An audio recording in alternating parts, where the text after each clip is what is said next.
Bonjour, je m'appelle Henri, je suis le responsable de l'école de plongée Bleu Passion. Je vais vous parler maintenant des organismes de plongée. Alors il existe différents organismes. On peut les classer en deux grandes catégories, les organismes de type européen et les organismes de type américain.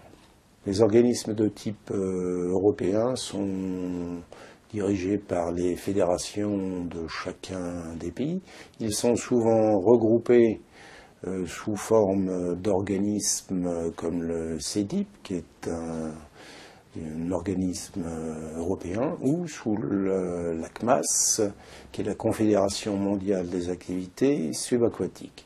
Généralement, leur système de formation est à peu près identique. Les organismes de type américain sont une philosophie un petit peu différente. Ils sont plus axés sur ce qu'on appelle la plongée loisir, mais les bases de la plongée, pour commencer, sont identiques. En fait, il n'y a pas de bons ou de mauvais organismes. Il y a des philosophies un petit peu différentes, des approches un petit peu différentes. Ce qu'on peut dire, c'est qu'il peut y avoir de bons et de mauvais moniteurs. Chacun de ces organismes a des branches particulières. Par exemple, à la Fédération française d'études de sport sous-marin, il existe différentes commissions qui vont permettre de faire différents types de plongées. Donc il va y avoir la plongée technique, la plongée au trimix, il va y avoir la commission archéologique, la commission biologie, la commission plongée souterraine. Vous avez également des organismes de type américain, par exemple comme TDI ou comme IANTD, qui vont être plus axés sur la plongée tech, avec des mélanges gazeux permettant de descendre beaucoup plus profond.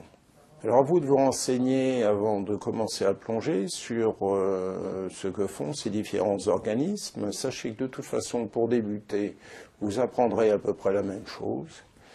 Et par la suite, selon vos goûts, vous pourrez vous spécialiser au sein d'un ou d'un autre organisme.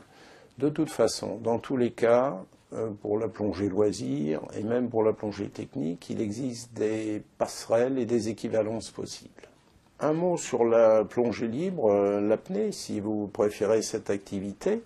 En France, par exemple, la Fédération française d'études de sport sous-marin a une commission apnée.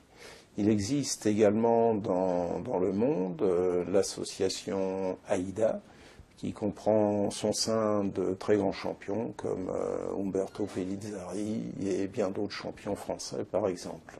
Vous connaissez maintenant différents organismes de plongée. À vous de faire votre choix en fonction des programmes plongée que vous souhaitez faire.